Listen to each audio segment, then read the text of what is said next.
Божие, ами мира Духа Святия на Исусе. Ами чувствителната рисива, алея до правоверни Исусе. Кога Духос обвиняваме на вера крема Марея.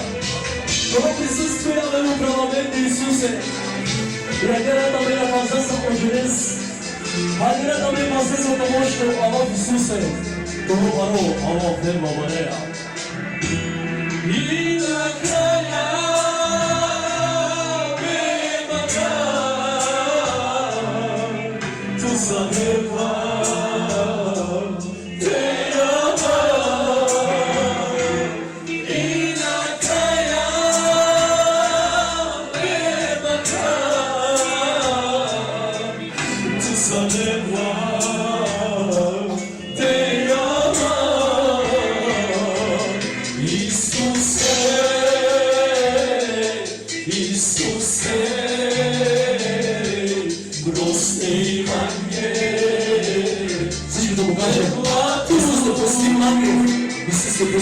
Исусе,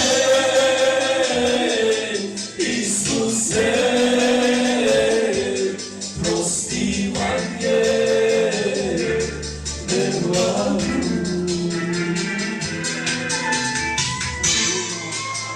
ето затова Давид казва: признах греха си и беззаконието не стигна до него и той ме прости. Знаеш ли Бог кога ще ни прости? Само тогава, когато признаваш вината си, само тогава, когато изповядваш греха си, само когато ти кажеш на него и той казва: аз съм верен и праведен да ти проста, а от тази вечер прошката от праведната.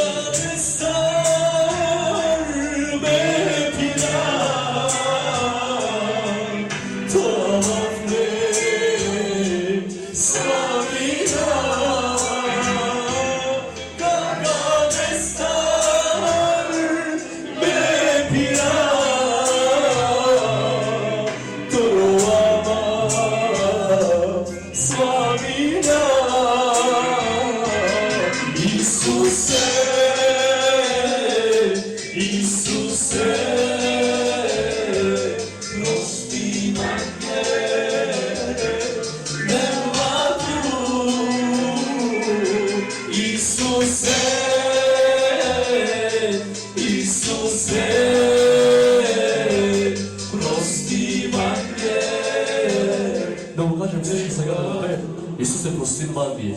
Исусе, Исусе, прости ме.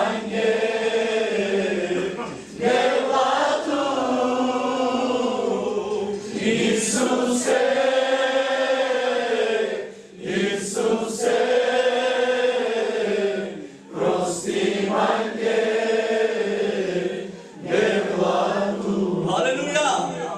Може да вземем нашите места, ние ще продължаваме да пеем, но тук сме, халелуя, с една част от служението в Евангелска църква Благодат, град Ямбол.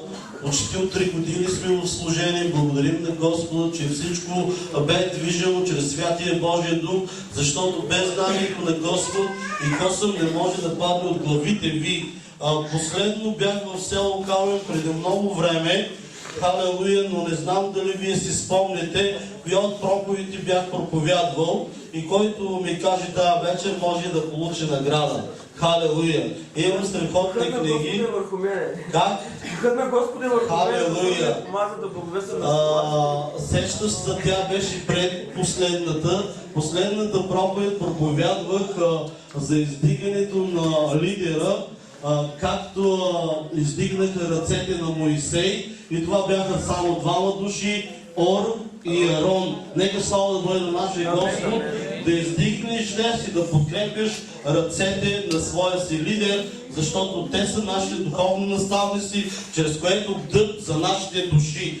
Хора, нека да ценим хората около нас, защото всички ние сме ценни пред очите на Господа. И знаете ли защо сме ценни? Понеже ние не сме изкупени със суетни неща, сребро и злато, а скъпоценната кръв на Господ Исус Христос, който тази вечер е жертва за теб и за мен, чрез който направи изкупление и платил за тебе цена, да те преведе от смърт към вечен живот, като стана проклет, който висне не казва на дърво е проклет. Той стана проклет, за да може ние да бъдем благословени. Той стана беден, за да ние бъдем богати. Той тази вечер е спасил живота ти. Затова тази вечер ние сме с една част от църквата. Искам да дам думата първо на дякона и той да отпусне в духа. Халелуя! Можеш, ако искаш отпред, заповядай. Може така да поздрави църквата и свободен в духа. Нали не бързате, аз не бързам. Халелуя! Знаете ли деня колко часа има? 24. И много често Исус казва поне един час. Докато той се молеше и се върна, учениците бяха заспали.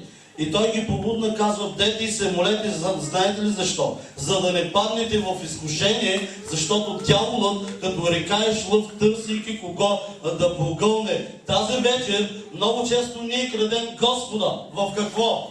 В десятъците, във времето, а Еклесиаст казва, за всичко има време. Халелуя! Брат Ники, може да дойдеш и да поздравиш и халелуя! Слава на Господа, Господа ви благослови. Много отдавна съм идвал и се радвам за брат Джико, радвам се за брат Симеон и за останалите брати, които ме познават и аз ги познавам. Бъдете благословени. Не знам защо, но съм много развълнуван и съм много радостен. Носим с нас една жива проповед. Аз знам, че жена му ще свидетелствува. Затова искам да кажа едно слово и да ви насърча. Тази вечер слушаме песни за жертви, слушаме песни какво Христос е направил, как го е направил, къде го е направил. Той го е направил там на Голгота. Алелуя. Той го е направил на кръста и тази вечер, ако ние искаме да дадем нещо на Господ, то не може да бъде нито златото ни, нито парите ни, нито нашето богатство или нашето имане. Павел казва, че най-добрата жертва е да пренесем самите нас. Алелуя. Да дадем самите нас. Обаче не да 99% на 100%. Ние сме най-добрата жертва. И тази вечер да бъдем такава жертва, която Господ иска. Алелуя! Знаете ли какво казва в Римляни 12 глава, 4 и 5 стих? Там казва, че всички ние сме едно тяло, но не всичките части имат едно и също служение. Всички ние сме едно тяло, но не всичките части имат едно и също служение и всички ние един на друг съставляваме Христос. И тази вечер някой ако казва, че някой не си е взел мястото, ако някой претендира, ако някой казва своето аз искам да кажа на този човек, че той не е на правилното място. Тук е Христовото тяло.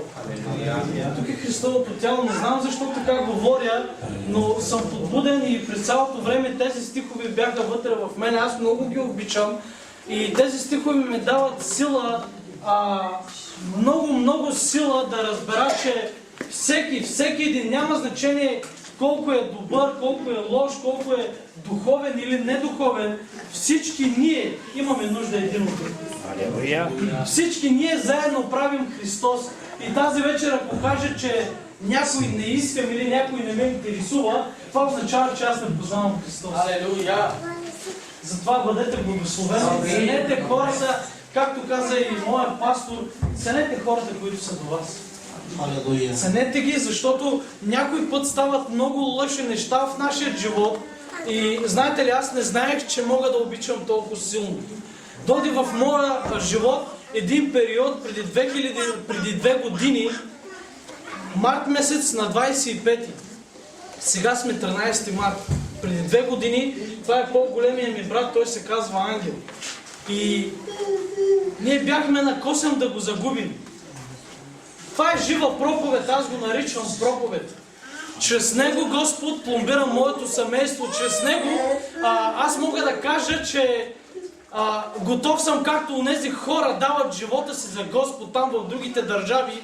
И скоро чух един пример, че едно дете, заради това, че изповяда Христос, беше застреляно с 15 куршума. 8 годишно дете.